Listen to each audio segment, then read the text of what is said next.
Friends, ಎಲ್ಲರಿಗೂ ನಮಸ್ಕಾರ. Cook with SRಗೆ ಸ್ವಾಗತ. ನಾನಿವತ್ತು all time favourite chole masala ಹೇಗೆ ಮಾಡೋದು ಅಂತ ತೋರಿಸ್ಕೊಡ್ತೀನಿ. ರೆಸಿಪಿ ನೋಡೋದಕ್ಕೆ ಮುಂಚೆ ಯಾರಾದರೂ ಚಾನಲನ್ನು ಫಸ್ಟ್ ಟೈಮ್ ನೋಡ್ತಾ ಇದ್ದರೆ ಪ್ಲೀಸ್ ಸಬ್ಸ್ಕ್ರೈಬ್ ಮಾಡಿ, ಹಾಗೆ ಪಕ್ಕದಲ್ಲಿರುವ ಬೆಲ್ ಐಕನ್ ಪ್ರೆಸ್ ಮಾಡಿ. ಈಗ ರೆಸಿಪಿ ಹೇಗೆ ಮಾಡೋದು ಅಂತ ನೋಡೋ ಬನ್ನಿ.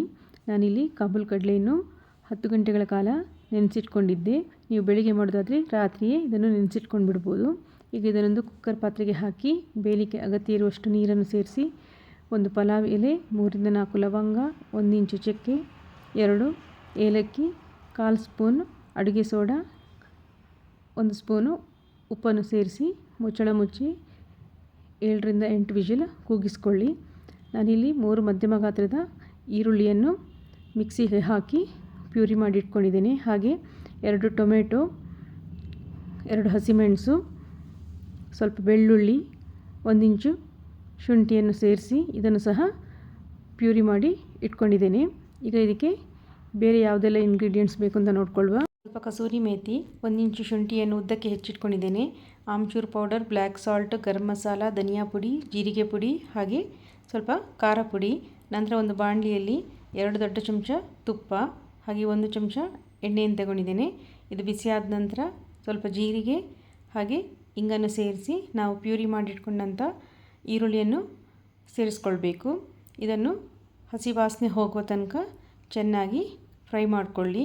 ಇದು ಚೆನ್ನಾಗಿ ಫ್ರೈ ಆದ ನಂತರ ನಾವಿದಕ್ಕೆ ಮಸಾಲೆಗಳನ್ನು ಸೇರಿಸ್ಕೊಳ್ಬೇಕು. ನಾನಿಲ್ಲಿ 1 ದೊಡ್ಡ ಚಮಚ ಖಾರ ಪುಡಿ, 1 ಚಮಚ ಧನಿಯಾ ಪುಡಿ ಅಥವಾ ಕೊತ್ತಂಬರಿ ಪುಡಿ, 1 ಚಮಚ ಜೀರಿಗೆ ಪುಡಿ, 1 ಚಮಚ ಆಮ್ಚೂರ್ ಪೌಡರ್, 1 ಚಮಚ ಬ್ಲ್ಯಾಕ್ ಸಾಲ್ಟನ್ನು ಸೇರಿಸ್ಕೊಂಡು ಚೆನ್ನಾಗಿ ಮಿಕ್ಸ್ ಮಾಡ್ಕೊಳ್ತಾ ಇದ್ದೀನಿ. ಇದು ಸೀದೋಗಬಾರ್ದು ಅಂತ ಸ್ವಲ್ಪ ನೀರನ್ನು ಕೂಡ ಸೇರಿಸ್ಕೊಳ್ಬೇಕು.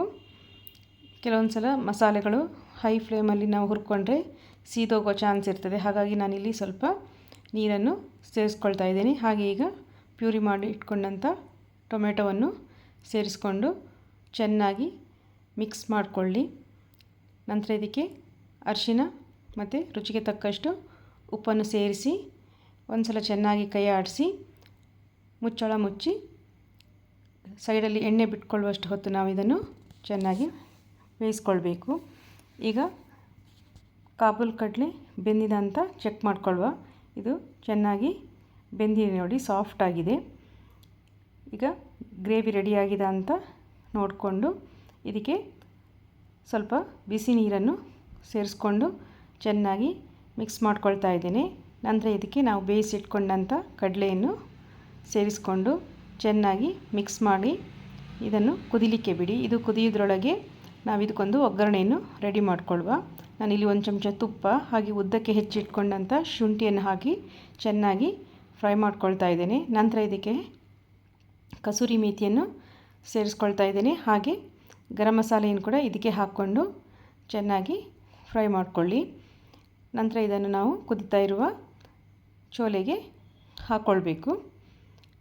ಇದು ಚೆನ್ನಾಗಿ ಒಂದು 10 ನಿಮಿಷಗಳ ಕಾಲ ಕುದಿಬೇಕು. ಯಾಕಂತ ಹೇಳಿದರೆ ಕಡಲೆ ಚೆನ್ನಾಗಿ ಮಸಾಲೆಗಳನ್ನು ಎಳ್ಕೊಳ್ಬೇಕು. ನಂತರ ಕೊನೆಯಲ್ಲಿ ಕೊತ್ತಂಬರಿ ಸೊಪ್ಪು ಮತ್ತು 1 ಸ್ಲೈಸ್ ಚೀಸನ್ನು ಆ್ಯಡ್ ಮಾಡಿದ್ದೇನೆ. ನಾನು ಇದಕ್ಕೆ ಚೀಸ್ ಆಪ್ಷನಲ್, ಬೇಕಿದ್ರೆ ಅಷ್ಟೇ ಸೇರಿಸ್ಕೊಳ್ಳಿ. ಈಗ ಇದು ರೆಡಿಯಾಗಿದೆ. Thanks for watching.